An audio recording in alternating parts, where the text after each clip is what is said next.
On this episode of Made for Glory, we'll focus on the fifth of Jesus' 7 last words from the cross, where he says, "I thirst."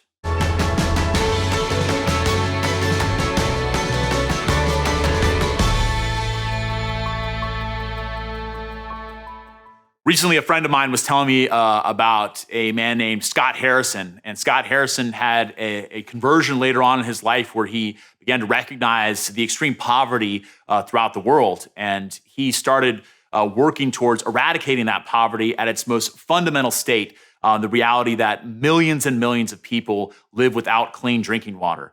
And so he founded a company called Charity Water. And it's interesting to me that his kind of memoir of how he started this company and the work that they're doing, drilling wells all over the world, that memoir is called Thirst.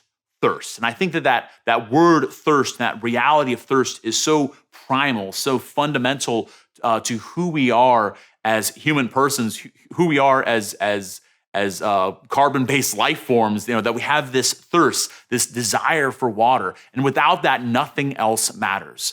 And so it's so fitting that on the cross in John 19:28, we hear Jesus speak these words, "I thirst, I thirst." And that's something that people looking at Jesus on the cross, praying about that, mystics and saints throughout the history of the church have dove deep into that, the mystery of what is Jesus saying here? What does this mean? Obviously, he must have been parched. He must have been incredibly physically thirsty, having gone through all of the agony in the garden the night before his crucifixion, that public trial and humiliation. Probably wasn't given anything to drink during that, as the cross was forced on his shoulders, and he walked through the dusty streets of Jerusalem, now hanging for 3 hours on the cross.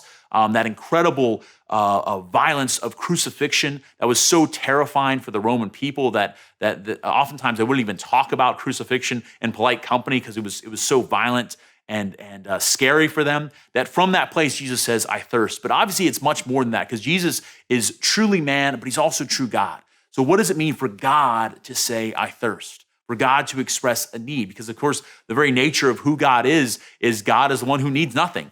But that somehow the mystery of what's happening on the cross, that God has opened himself up to vulnerability, that God makes himself vulnerable to us.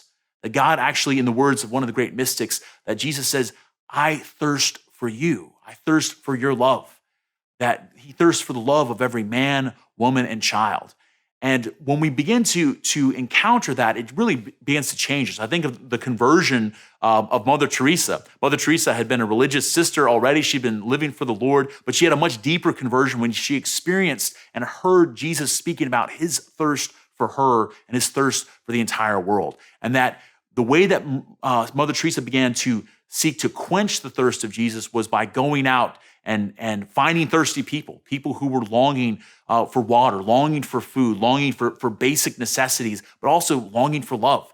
And because of that, she began to encounter the thirst of Jesus more and more for her. So if you ever go into one of the chapels of the Missionaries of Charity, that's the group of religious sisters founded by Mother Teresa, this worldwide organization that brings drink to the thirsty. In their chapels, they always have a crucifix, and underneath the crucifix, the words are always written, "I thirst." So that when they go to pray, and they do several hours of prayer every single day, and that becomes their fuel for going out into the world, they encounter Jesus' thirst for them, Jesus' infinite longing and love for them. And because of that, they can go out and seek to quench the thirst of Jesus, what Mother Teresa would call the distressing disguise of the poor. So today, as we look upon Jesus on the cross, as we hear those words from John's gospel, "I thirst," recognize that Jesus thirsts for you, that he longs for you, that he loves you. And the more that we enter into that, we can recognize our own longings, our own desire, our own thirst for love and for that transforming communion and relationship with him. And because of that, we can go out into the world and seek to satiate the thirst of those who are made in the image and likeness of God, that we can seek and find Jesus in the distressing disguise of the poor.